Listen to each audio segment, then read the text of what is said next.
الحمد لله والصلاة والسلام على رسول الله وعلى آله وأصحابه ومن والاه أما بعد. آه، السلام عليكم ورحمة الله وبركاته.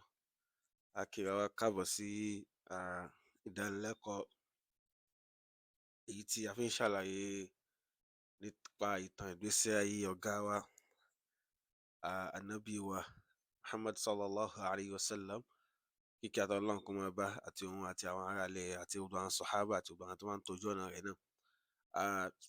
Igi tírà al-Mukhtasar fi Sirati Nabawiyyah níbi èyí tó jẹ́ ìṣe ọ̀rọ̀ ní pẹ́ńtọ́ nípa ìtàn ìgbésí ayé ànábì wa Muhammad sallallahu alayhi wa sallam.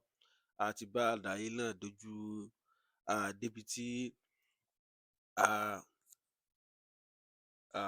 Halimatu Sa'diyah tí ó ti dá ànábì padà sọ́dọ̀ ìyá rẹ̀ tí ń ṣe Amina lẹ́yìn ìgbà tí ìṣẹ̀lẹ̀ líla ìgbáyà Ànábì sallallahu alaihi wasallam tí ó ṣẹlẹ̀ sí Ànábì sallallahu alaihi wasallam lọ́dọ̀ Halimatu Sa'diyah, tó yẹ sí pé ìṣẹ̀lẹ̀ yìí ó jẹ́ nǹkan dẹ́rùbà tó wá jẹ́ Halima tó wá fi ní feeling àti ní ìláàánú pé ìwọ ọmọ tó yẹ kó ọmọ tó yẹ sí pé ọmọ òrukàn ni, tí nǹkan báyìí wá ṣẹlẹ̀ sí sógbó nǹkan yìí ló fi mú Halimatu Sa'diyah láti jẹ́ pé wá dá Ànábì sallallahu alaihi wasallam padà sọ́dọ̀ ìyá rẹ̀ tó ń ṣe Halimatu tó ń ṣe Aminatu binti Wahabi. Ibẹ̀ ni a bá ìtàn náà débi tí a ti máa gbé lónìí pẹ̀lú ògo Ọlọ́run subhanahu wa ta'ala. Òun náà ni ìgbà tí ibi tí afa ti ń sọ̀rọ̀ nípa wafatu Aminata binti Wahabin ummi nabi sallallahu alaihi wasallam. Báwo ni ìyá Ànábì sallallahu alaihi wasallam báwo ló ṣe ṣaláìsí. Eléyìí ṣẹlẹ̀ wípé raja'a Rasulullah sallallahu alaihi wasallam ba'da hadithati shaqqi sadri ila ummihi Amina binti Wahab. Ànábì sallallahu alaihi wasallam ó padà lọ sọ́dọ̀ ìyá rẹ̀ lẹ́yìn ìgbà tí ìṣẹ̀lẹ̀ tí wọ́n ti la ìgbáyà rẹ̀ tó ṣẹlẹ̀, tí Halimatu Sa'diyah tó dá Ànábì sallallahu alaihi wasallam padà sọ́dọ̀ ìyá rẹ̀ tí ń ṣe Amina. Ànábì sallallahu alaihi wasallam wá pẹ̀lú ìyá rẹ̀. Falamma balagha Rasulullah sallallahu alaihi wasallam min umrihi al-mubarak 6 sinin. Ìgbà tí Ànábì sallallahu alaihi wasallam tó wá pẹ̀lú ìyá rẹ̀ tó padà wá pé 6 years lọ́dọ̀ ìyá rẹ̀ tó ti jọ wà papọ̀. Dhahabat bihi ummuhu Amina. Ìyá rẹ̀ tí ń ṣe Amina ó wá mú Ànábì sallallahu alaihi wasallam lọ tazura akhwala jaddihi Abdul Muttalib fi Yathrib. Amina tó jẹ́ ìyá Ànábì sallallahu alaihi wasallam ó wá mú Ànábì sallallahu alaihi wasallam ó mú láti lọ fi bẹ àwọn tó jẹ́ àwọn ọmọ ìyá bàbá Ànábì sallallahu alaihi wasallam, láti lọ fi bẹ̀ wọ́n wò ní Yathrib èyí tó ń ṣe Madina nàbí tó ń ṣe al-Madinatu an-Nabawiyyah tó jẹ́ Madina. Amina tó jẹ́ Ànábì sallallahu alaihi wasallam wọn àti Ànábì náà jọ ṣe ìrìn àjò láti lọ kí àwọn fámìlì bàbá rẹ̀ yìí.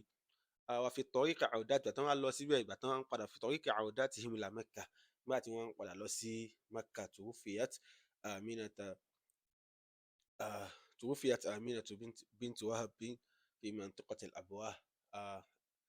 Ìgbà tí wọ́n ṣẹ́rí padà láti ìlú Madina láti lọ kí àwọn fámìlì tí wọ́n lọ kí, ojú ọ̀nà ìgbà tí wọ́n wá dé ibìkan tí wọ́n ń pè ní al-Abwah wa hiya bayna Makkata wal Madina.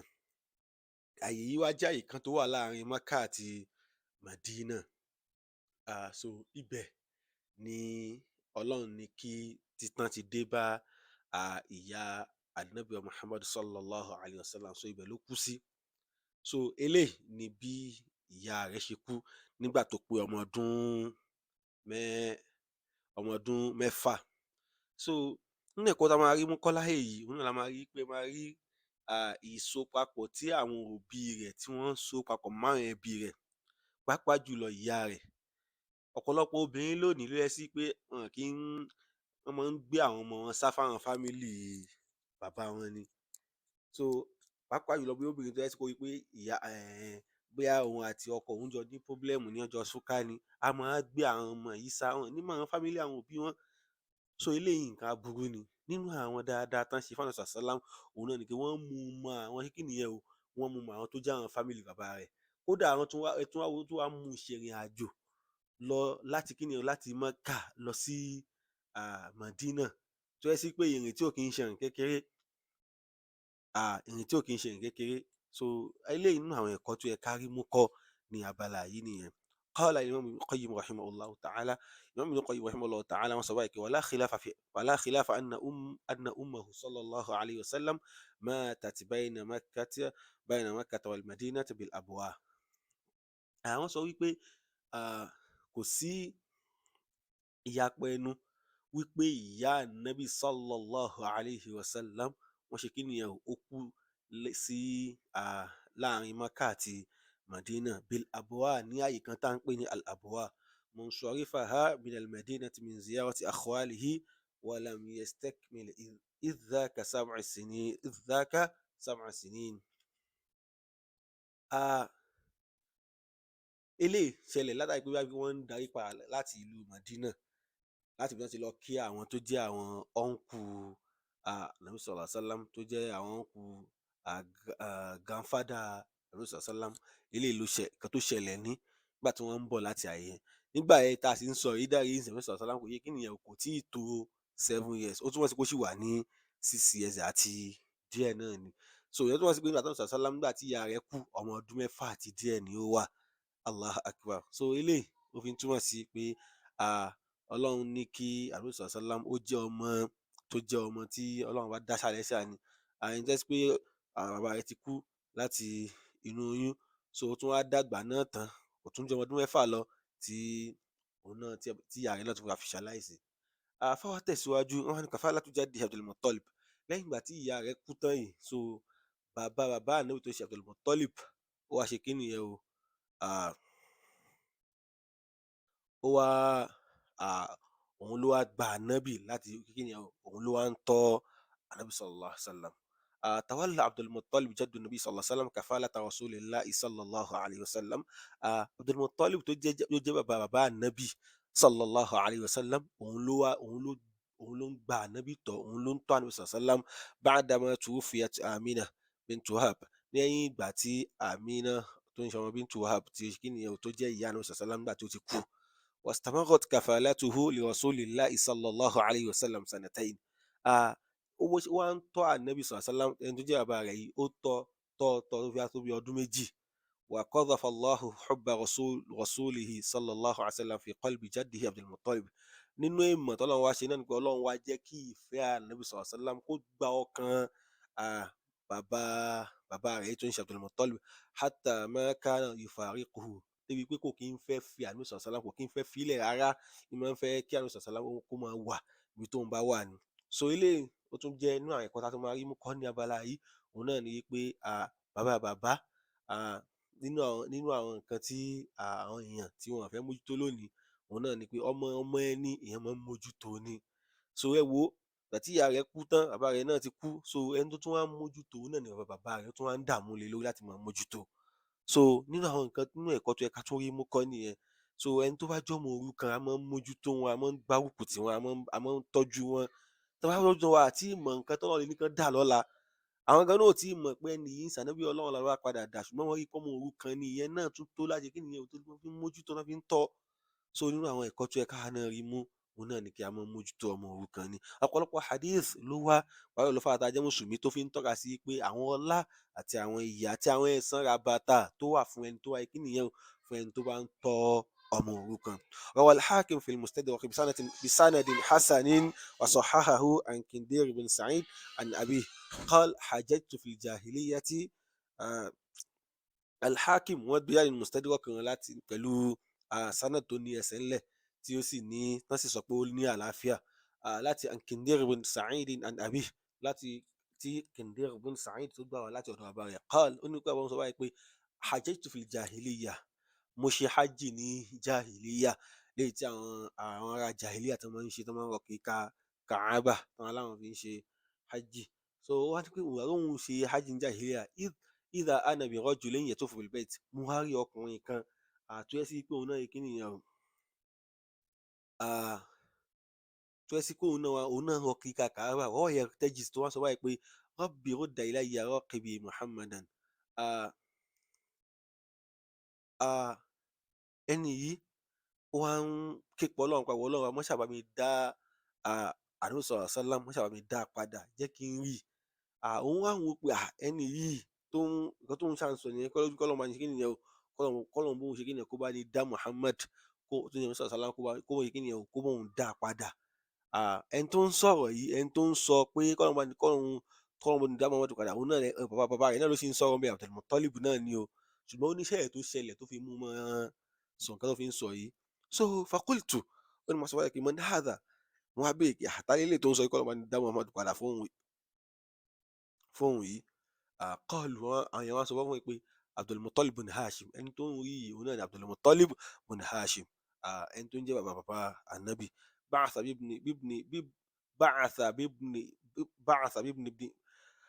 ba'atha bibni ibnihi Muhammadin fi talabi ibilillah.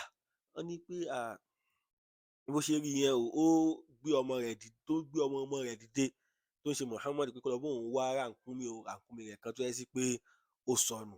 So bàbá yìí rán Ànábì sallam tó jẹ́ ọmọ rẹ̀ pé kó lọ bóun wá ràkúnmí kan tó sọnù. Walam yub'athu fi hajatin illa anjaha fiha. Látara tó wá notice ni pé kò dẹ̀ kí kò bàbá rẹ̀ yìí ò tí ì rán pé kó lọ bóun ṣerú nǹkan báyẹn rí àbí nǹkan míì náà ni illa anjaha fiha àbí kó yẹ sí pé Ànábì sallam ó máa kí nìyẹn o ó máa rí nǹkan yẹn jẹ́ ó máa rí nǹkan yẹn ṣe ni. Waqad abta alayhi ṣùgbọ́n eléyìí wá rí nísìnyí eléyìí ṣe kí nìyẹn o ó pẹ́ díẹ̀ tó yẹ sí pé kò rá nábì kò dẹ̀ tún rí ràkúnmí tán ní kó lọ wá wá. falam yalbath hatta an ja'a Muhammadun wal ibil kò wá pẹ́ rárá bá Ànábì sallam ṣe dé nìyẹn àti ràkúnmí tán ní kó lọ wá. Fa'atanaqahu bó ṣe wá rà Ànábì sallam bàbá rẹ̀ náà ni ó sáré dì mọ́ kí ọmọ òun wa qala ya bunayya ó wá ní kí ìwọ ọmọ mi Allahu akbar.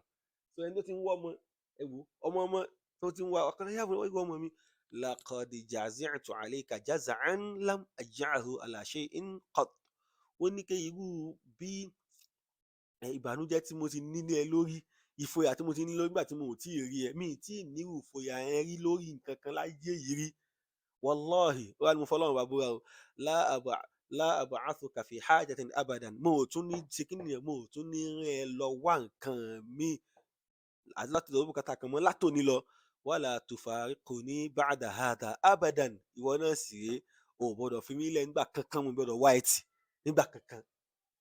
Allahu akbar ẹ wo irúfẹ́ tó ní sí Ànábì sallam tó ń jẹ́ ọmọ rẹ̀ látàrí kò fẹ́ kí nǹkan ìrà lásán báyìí kò fẹ́ kó rin Ànábì sallallahu alayhi wa sallam ló fi yẹ sí pé ẹni tó dúró tí Ànábì sallam gbà ló fi yẹ sí pé nǹkan yìí táwọn tó padà wá tó jẹ́ àwọn ọ̀nkú Ànábì tó padà gbà Ànábì tọ́ ara àwọn ìfẹ́ tóun náà rí lára bàbá wọn èyí tó ní sí Ànábì sallam ló fi mú òun náà dúró tí Ànábì sallam pé nǹkan kan ò ní ṣe ẹ́ kódà bó yẹ sí pé kò gba ìsìláàmù tó wà lọ́wọ́ Ànábì sallam ọ̀nkù rẹ̀ là ń sọ òun náà dúró sáré pé ó rí i pé bàbá àwọn nífẹ̀ẹ́ Ànábì sallallahu alayhi wa sallam bí abi wa ummi. So ẹ wo ìyẹn túmọ̀ sí pé káwa náà gbìyànjú àwọn ọmọ òrukàn pàápàá jùlọ àwọn ọmọ wa àbí ọmọ ẹni tó yẹ kó wá jẹ́ lásùnmọ́ wa ni ká mójútó wọn ká fìfẹ́ hàn sí wọn pàápàá jùlọ ẹni tí ò bá lóbi láyé mọ́ ká mójútó wọn ká tọ́jú wọn ká láàánú wọn ká ṣe kí ni o ká láàánú wọn ká fẹ́ràn dáadáa fún wọn. So ilé làwọn nǹkan tó yẹ pé ó ṣẹlẹ̀ pẹ̀lú Ànábì sallallahu alayhi wa sallam. Afọwọ́ tẹ̀síwájú wọn ni wafatu Abdul Muttalib ikú Abdul Muttalib tó ń jẹ́ bàbá Ànábì. Walamma balagha Rasulullahi sallallahu alayhi wa sallam thamaniya sanawat àgbà tó ń sọ̀sọ́ wáyé kí nìyẹn tó wá pé 8 years tuwuffiya jadduhu Abdul Muttalib. Abdul Muttalib wá rèé tó jẹ́ àbá sọ̀sọ́ lọ́wọ́ wáyé kí nìyẹn ó wá kú nígbà tán bí pé 8 years ó túmọ̀ sí pé 2 years náà ló lò pẹ̀lú ìyá rẹ̀ tó náà fi kú lẹ́yìn tó wà lọ́dọ̀ Halimatu Sa'diyya ó tún lò 2 years pẹ̀lú jádù rẹ̀ tó jẹ́ bàbá rẹ̀ òun náà tún kú ní 8 years. Wa qabla wafatihi ṣùgbọ́n kí Abdul Muttalib tó kú awsa ibnahu Aba Talib ó wá sọ àsọọ́lẹ̀ fún ọmọ rẹ̀ tó ń jẹ́ Abu Talib bihifzi wa kafalati Rasulillahi sallallahu alayhi wa sallam ó tún wá sọ àsọtẹ́lẹ̀ pé ìwọ ọmọ mi tó ń jẹ́ Abu Talib o ìwọ ni mo fẹ́ kó o mójútó kó o sì mọ́ tọ́ Ànábì sallallahu alayhi wa sallam وصار في اختياره لأبي طالب لأنه شقيق عبد الله والد النبي صلى الله عليه وسلم nínú àwọn nǹkan tó dẹ̀ mú bàbá rẹ̀ sọ àsọọ́lẹ̀ rẹ̀ pé Abdul Muttalib ló mú nínú àwọn ọmọ rẹ̀ òun náà ní kí Abdul Muttalib rèé o ó jẹ́ ọmọ ìyá ọmọ bàbá fún Abdullah tó ń jẹ́ ẹni tó bí Ànábì sallallahu alaihi wasallam, tó túmọ̀ sí pé Abu Talib ọmọ ìyá wọn bàbá ló jẹ́ fún ó jẹ́ fún bàbá Ànábì sallallahu alaihi wasallam torí pé Abdul Muttalib náà ni bàbá wọn. So eléyìí túmọ̀ sí pé nínú àwọn dáadáa tá a tún máa ń ṣe òun náà ni pé tá a bá ti pé ọlọ́jọ́ ti fẹ́ dé tá a sì rí i pé àwọn ọmọ kan wà tó jẹ́ sí pé wọ́n nídìí ìtọ́jú, pàápàá jùlọ tó bá tún wá lọ jẹ́ ọmọ wa, tó bá tún wá lọ jẹ́ ọmọ òrukàn, a máa ń sọ àsọtẹ́lẹ̀ fún ẹni tá a mọ̀ pé ó lè mójútó, tó wá lè tọ́, tá a lè láàánú rẹ̀. So nínú àwọn ẹ̀kọ́ tá a tún máa rí mú kọ́ níbi abala yìí nìyẹn. Gẹ́gẹ́ bá a ṣe sọ pé a ní máa fa ìtàn yìí gùn, a kàn máa sọ kélé kélé kélé náà ni. Èyí tá a bá ń sọ bẹ́ẹ̀ k'Ọlọ́run subhanahu wa ta'ala kó bá ní fi àlùbáríkà sí, kó dẹ̀ jẹ́ kí àti àwa àti ẹ̀yin ká jọ bá níbi tí ó ti lérè. Subhanakallahumma wa bihamdik, ashhadu an la ilaha illa ant, astaghfiruka wa atubu ilayk.